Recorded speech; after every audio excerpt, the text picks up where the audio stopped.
On va parler télévision maintenant, avec le grand retour d'un de ceux qui était il y a quelques mois encore, et qui l'est peut-être encore aujourd'hui, l'un des animateurs préférés des Français, Jean-Luc Delarue, bonsoir. Retour à l'antenne sur France 2, en ce début de semaine, demain soir précisément, avec une nouvelle émission intitulée « Réunion de famille ». On est content de vous retrouver, Jean-Luc. Avant de parler du présent, une question sur le passé. Vous avez tout mis sur la table. Vous avez parlé de votre addiction à la cocaïne, vous en avez fait un engagement public. Est-ce que vous êtes définitivement sorti d'affaire? Oui, pas seulement la drogue, aussi d'autres produits, différents produits dans lesquels je suis tombé, parce que j'étais en dépression, j'ai voulu essayer de me protéger des coups. Et voilà, le message que je voulais faire passer surtout à tout le monde, c'était de dire que en fait, plus on cherche à se protéger, plus en fait on tombe bas et plus on se retrouve dans des situations qui sont invivables. Donc oui, ça va beaucoup mieux. Je me sens vivant. Je vais m'arrêter de fumer cet été, donc voilà, maintenant je suis vraiment bien, quoi. C'est chouette. Vous en terminez avec toutes les addictions. Alors on va revenir sur cette année mouvementée de votre départ à votre retour, Nicolas Lemarinier, Constance Prieur. Dernier coup de peigne, Jean-Luc Delarue se prépare avant l'enregistrement de sa nouvelle émission. C'est le retour après la chute. 14 septembre 2010, Jean-Luc Delarue est interpellé à son domicile où 16 grammes de cocaïne sont saisis. La brigade des stupéfiants des Hauts-de-Seine cherche à connaître son rôle dans un trafic de drogue sur lesquels les enquêteurs travaillent depuis 3 mois. L'animateur qualifié de gros consommateur est mis en examen pour usage et détention de stupéfiants. Pendant 1 an, le présentateur se retire du petit écran. Lors d'un tour de France en camping-car, il met en garde collégiens et lycéens. Habitué à faire témoigner les autres, il partage à son tour l'expérience des méfaits de la drogue. Êtes-vous encore tenté aujourd'hui? Ça, c'est une très bonne question. Aujourd'hui, non, parce que j'ai pu régler le problème tout au fond. En attendant son procès qui devrait avoir lieu dans quelques mois, Jean-Luc Delarue revient avec une émission dans laquelle il veut résoudre des conflits familiaux par la discussion. Le concept est inspiré des groupes de parole auxquels le présentateur a participé.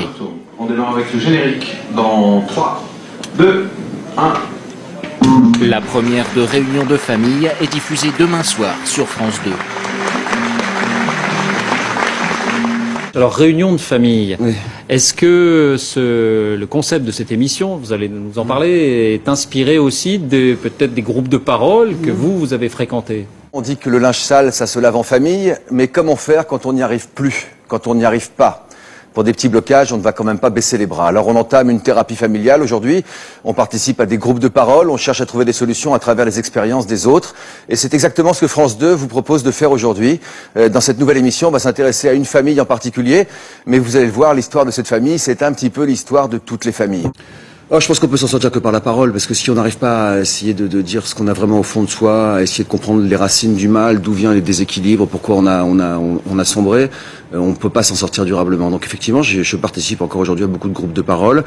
J'essaye aussi de comprendre d'où vient mon problème au plus loin, et je pense que mon problème vient, j'ai pu observer ça aussi dans les groupes auxquels je participe, que c'est le cas chez beaucoup de gens, des déséquilibres que j'ai eus dans ma famille à moi, c'est-à-dire des parents qui ont fait ce qu'ils ont pu. D'où l'émission peut-être. D'où l'émission. Et exactement. On peut résoudre ces problèmes de famille en parlant devant des millions de gens? Il s'agit aujourd'hui de la famille Vallet. C'est une famille qui s'aime, mais qui est en situation de blocage. Il leur est impossible d'échanger calmement. Une étincelle, et c'est la colère qui l'emporte. Tu n'as pas respecté la maison, le toit sous lequel tu étais. Non, toi, t'as pas respecté mes valeurs. Entre Nathalie, la mère, et Damien, le fils aîné, la communication est rompue. Damien a quitté le domicile familial il y a 4 mois. Il est parti se réfugier chez sa grand-mère, Jeanne. Depuis, les 3 générations de la famille Vallet vivent un conflit qui porte préjudice à toute la famille. On peut en tout cas pas résoudre ces problèmes de famille en n'en parlant pas du tout. Donc là, on a des familles qui sont volontaires, qui sont des familles sur 3 générations, qui ont envie que les choses avancent, qui sont des familles qui s'aiment. Donc ça, c'est la base déjà. C'est pas le cas dans toutes les familles, c'est le cas dans la majorité des familles. Mais des familles qui sont en situation de blocage. Donc voilà, on les filme chez eux pendant un certain temps. On filme un repas de famille pour voir comment se cristallisent les tensions. Ensuite, je reçois chaque membre de la famille l'un après l'autre, qui donne sa vision des problèmes familiaux. Et on voit que chacun n'a pas la même version des choses. Évidemment. Ensuite viennent des groupes de parole, de conseils. Donc la maman rencontre 3 mamans, les ados rencontrent 3 ados, etc. Donc il n'y a pas de psy, il n'y a pas de relation verticale. C'est quelque chose où on est tous à égalité, un peu comme sur les forums internet.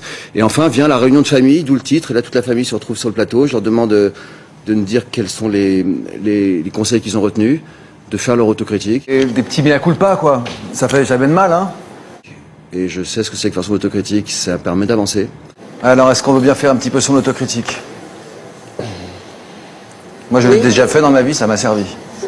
Et enfin, de poser des actes concrets. Voilà, le premier pas qui compte. Donc, c'est pas une baguette magique, mais ça permet de repartir. Et la semaine d'après, je vais chez eux à nouveau pour voir ce qui s'est passé à la maison. Eh ben, on va voir si ça marche. C'est à découvrir demain soir, donc à 22h20, réunion de famille avec vous, Jean-Luc. Merci d'avoir accepté notre invitation.